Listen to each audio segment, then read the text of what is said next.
Good morning. हम लोग मानव विज्ञान की प्रमुख शाखाएं देख रहे हैं। पिछले क्लास में एक शाखा का चर्चा हुआ शारीरिक मानव विज्ञान, और दूसरा शाखा में हम लोग पुरातत्व मानव विज्ञान की ओर जाएंगे। तो मानव विज्ञान की शाखा का भी कई कंसेप्ट है। अधिकांश विद्वान जो है इसको 2 शाखा में लेके चलते हैं, कुछ जो है 3 शाखा, कुछ 4 शाखा, कुछ 5 शाखा। तो अलग अलग व्यू है। तो पहला शारीरिक मानव विज्ञान है, जिसमें मनुष्य के शरीर के बारे में, मनुष्य का उत्पत्ति, उद्विकास, उसके शारीरिक परिवर्तन के बारे में जानकारी हम लिए। आज हम लोग पुरातात्विक मानव शास्त्र, इसके बारे में जानकारी लेंगे। ये हो चुका है पुरातात्विक मानव शास्त्र, आर्कियोलॉजी इसको बोलते हैं। कि हम जो संस्कृति का अध्ययन करते हैं, तो संस्कृति के अध्ययन में हम आदि समाज को लेते हैं। तो आदि समाज का कोई लिखित प्रमाण हमारे पास उपलब्ध नहीं है, क्योंकि भाषा का विकास नहीं हुआ था। तो जब तक भाषा नहीं हुआ तब तक हमें जो प्राचीन समाज हैं उसकी जानकारी जो अवशेष है उसके द्वारा मिलते हैं। तो अवशेष में बर्तन है, औजार है, या हड्डी और दांत के जीवाश्म है, ये 2 चीज़ प्राप्त होते हैं। जीवाश्म जो है वो जीव जंतु के वैसे अवशेष हैं जो पत्थर का रूप धारण कर लेते हैं, और ये पत्थर सेडिमेंट्री रॉक या परतदार या अवसादी चट्टान होते हैं। तो उस जीवाश्म का आयु का निर्धारण करके हम काल का गणना कर लेते हैं, और काल गणना करके उस समय का पता लगाते हैं कि जिस समय का मानव का जीवाश्म है। अब उसमें मान लीजिए जानवर का हड्डी मिला या अन्य चीज़ मिला, तो सबका डेटिंग प्रोसेस से निकाल कर उस काल के सांस्कृतिक सामाजिक संरचना के बारे में जानकारी प्राप्त करते हैं। तो पुरातात्विक मानव विज्ञान भाषा के अनुपस्थिति में हमें कई जानकारी देता है। प्राचीन या प्रागैतिहासिक कला कौशल के बारे में, रहन सहन के बारे में, सामाजिक स्थिति के बारे में, मानव शरीर के बारे में। तो हम उसका लिंक जो है वर्तमान समाज से जोड़ते हैं कि सांस्कृतिक उद्विकास यदि हम अध्ययन करते हैं कि कैसे प्रक्रिया आगे बढ़ी, तो भी हमको पुरातात्विक मानव शास्त्र को देखना जरूरी होता है।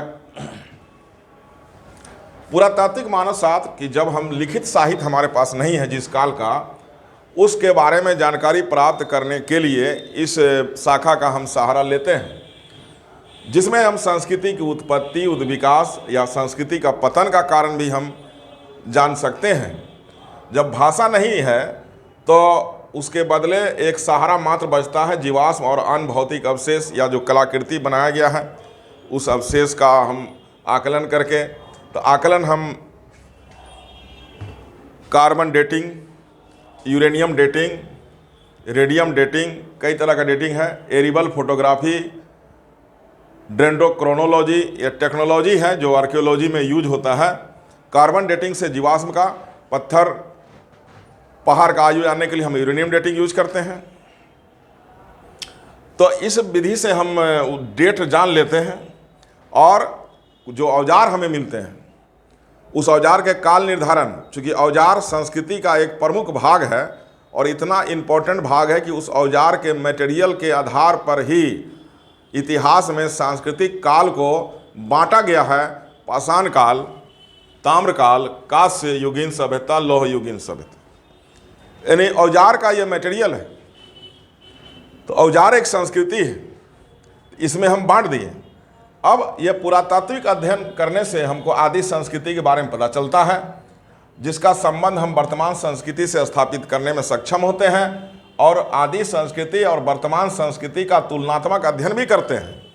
या संस्कृति की उत्पत्ति या संस्कृति के जो कारक हैं, अवयव हैं, धर्म, परिवार, विवाह, इसकी उत्पत्ति के बारे में जानकारी हमको प्राप्त होती है। यानी पुरातत्व का अध्ययन जो है एक इम्पोर्टेंट रोल निभाता है। अब पुरातत्व मानव विज्ञान का एक नया शाखा विकसित हो गया है, जिसको नवीन तत्व मानव शास्त्र कहते हैं, न्यू आर्कियोलॉजी, जिसमें कई मुद्दे को एक साथ लिया जाता है। समाज शास्त्रीय अध्ययन, मानव शास्त्रीय अध्ययन, पारिस्थितिकीय अध्ययन और जनसांख्यिकी माने पॉपुलेशन डेमोग्राफी कि किसी परिस्थिति पर्यावरण के कारण जो है वहाँ का जो संस्कृति सभ्यता है वो निर्भर करता है। तो समाज शास्त्रीय, मानव शास्त्रीय, पारिस्थितिकीय और सांख्यिकी, जनसांख्यिकी को लेकर हम किसी संस्कृति विशेष का अध्ययन करने में सक्षम होते हैं, जो एक नवीन शाखा के रूप में विकसित हो गया है। यानी निष्कर्ष निकला कि पुरातत्व मानव शास्त्र का उद्देश्य इस प्रकार उद्देश्य यह है कि ये संस्कृति के उत्पत्ति और वर्तमान संस्कृति से उसका क्या सामंजस्य है, उस चीज़ के बारे में जानकारी प्राप्त होती है। दूसरा हम देखेंगे भाषाई मानव शास्त्र। तो संस्कृति का एक प्रमुख भाग है भाषा, जो कि संस्कृति का मतलब है कि जितने भी भौतिक और अभौतिक पक्ष हैं सभी संस्कृति हैं। भौतिक पक्ष जो दिखाई देते हैं और भौतिक पक्ष जो दिखाई नहीं देते हैं, मकान है, सड़क है, वेशभूषा है, ये सब भौतिक पक्ष है। आस्था है, विश्वास है, पूजा है, परंपरा है, ये सब अभौतिक पक्ष है। तो जो सामाजिक में आता है, तो संस्कृति एक ब्रॉड चीज़ है। तो अब भाषा संस्कृति का एक प्रमुख भाग है।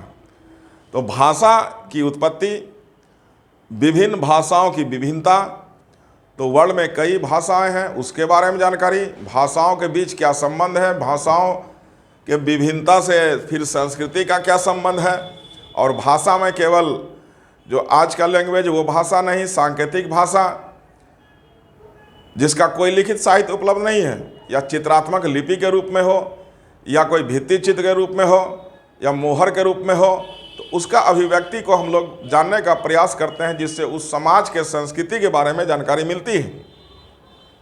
तो भाषा विज्ञान का मुख्य उद्देश्य इतिहास और संस्कृति की जानकारी प्राप्त करना है। चूंकि भाषा संस्कृति का एक अंग है, भाषा का संबंध किसी क्षेत्र के रहने वाले निवासी के संस्कृति से है, क्योंकि भूगोल और संस्कृति भी एक मुद्दा है। किसी निश्चित भौगोलिक क्षेत्र में रहने वाले का रंग रूप जो जैविक मुद्दा है, खान पान, रहन सहन, और साथ में भाषा लैंग्वेज भी है। अब किसी लैंग्वेज का अन्य लैंग्वेज से क्या संबंध है, लैंग्वेज की उत्पत्ति कैसे हुई, लैंग्वेज का विकास कैसे हुआ, उसके शब्दावली, व्याकरण, सारे बातों का विवरण हम लोग लेते हैं। तो इस आधार पर भाषा विज्ञान को 4 भाग में पुनः बांट दिया गया है। वर्णनात्मक भाषा, जिसमें शब्द व्याकरण का बात करते हैं, ऐतिहासिक भाषा, विभिन्न प्राचीन भाषा, सांकेतिक भाषा, तुलनात्मक भाषा विज्ञान, विभिन्न भाषाओं के बीच जो है तुलना करते हैं और उसका वर्गीकरण करते हैं। तो वर्गीकरण करने में यह सहायक होता है कि भाषा को ग्रुपिंग करके, जैसे आर्य का भाषा, तो उसका एक अलग चैप्टर है कि भारत में भाषाई तत्वों का वर्गीकरण या वितरण। सामाजिक भाषा विज्ञान के तहत जो है भाषा और संस्कृति के बीच के संबंध को जानने का हम प्रयास करते हैं। इस प्रकार संक्षेप में हम कह सकते हैं कि भाषा विज्ञान के अंतर्गत सभी भाषाओं की उत्पत्ति, उसका विकास और विभिन्न संस्कृतियों से या अन्य भाषाओं से उसके संबंध के बारे में जानकारी इस विज्ञान में हम प्राप्त करते हैं। भाषा का संस्कृति और सभ्यता से गहरा संबंध होता है, जो मानव शास्त्रीय अध्ययन का मेन मुद्दा होता है, मोटो होता है, फोकस होता है। तो इस तरह से हम यहाँ पर 2 ब्रांच को आज देखे हैं। एक पुरातात्विक आर्कियोलॉजिकल, कि जब भाषा नहीं था तो हमें उस संस्कृति के बारे में जो जानकारी प्राप्त करनी है, लेनी है, तो उस संस्कृति के बारे में जो पृथ्वी में दबे हुए, पृथ्वी के परत में दबे हुए भौतिक सामान है, सामग्री है, जैसे उपकरण हैं, बर्तन हैं, औजार हैं, हड्डी हैं, दांत हैं, इसी अवशेष के सहारे हम आदिम संस्कृति का अध्ययन करने में सक्षम होते हैं। तो मानव शास्त्र क्या है, इसकी शाखाओं की चर्चा करें। तो अब हमारे पास जो शाखा बच गया वो सामाजिक, सांस्कृतिक तथा व्यवहारिक मानव विज्ञान। तो तो अगले क्लास में हम सामाजिक सांस्कृतिक मानव विज्ञान के बारे में चर्चा करेंगे। तब क्वेश्चन को फॉर्मेट करेंगे और उसको लिखने का प्रयास करेंगे। जय हिंद।